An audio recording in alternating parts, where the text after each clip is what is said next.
Relax ka lang. No? Tapos pupunta ako sa oral tayo dito para makita nila yung audience natin, no? Ma-amaze sila. Si Sir Pao, macho. Tapos, hawak dito sa elbow. Pag inangat niyo siya, hindi niyo siya iangat ng ganyan. No? Malalaglag lang yan. So, ang gagawin niyo, inward, papasok sa katawan niyo. Isa pang rule, no? Pag nagbubuhat ng tao, pangit yung ganyan nagbubuhat.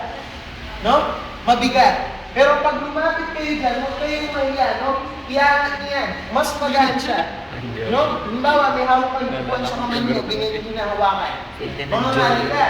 Pero pag yung upuan, niyakap mo yung upuan, mangangali ka, mas matagal siguro. Diba? So, ganun din yung rule dito, kaya dikit kayo dyan. Mas magaan siya. Mangangali ka siya, stand. Please operate at the count of 3. 1, 2, 3. Diyos ko, mga hindi pala ako. Okay, bukas, pag wala ko, di ako makapasok, malagnat ko. Okay? Amang, pang Miss Universe, ha? So, Titanic position ulit. Chance to Nini. Ayan. So, Nini, kasi mo na rin. So, ayan. Tapos, punta ka sa likod niya, yung isang paa kanina nandito. Ngayon, nandito sa likod. Kasi iupo ko siya sa lap ko. So, bibigyan niya na naman siya ng command. Sir, at the count of 3, please sit on my lap. Lap.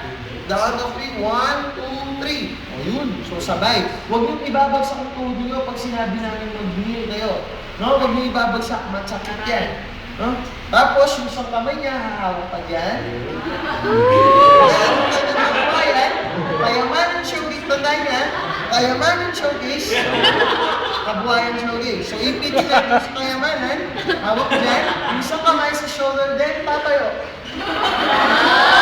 Wow! Okay? Pag inabalik siya, same procedure. Ibabalik mo sa kaya. Okay? Yan.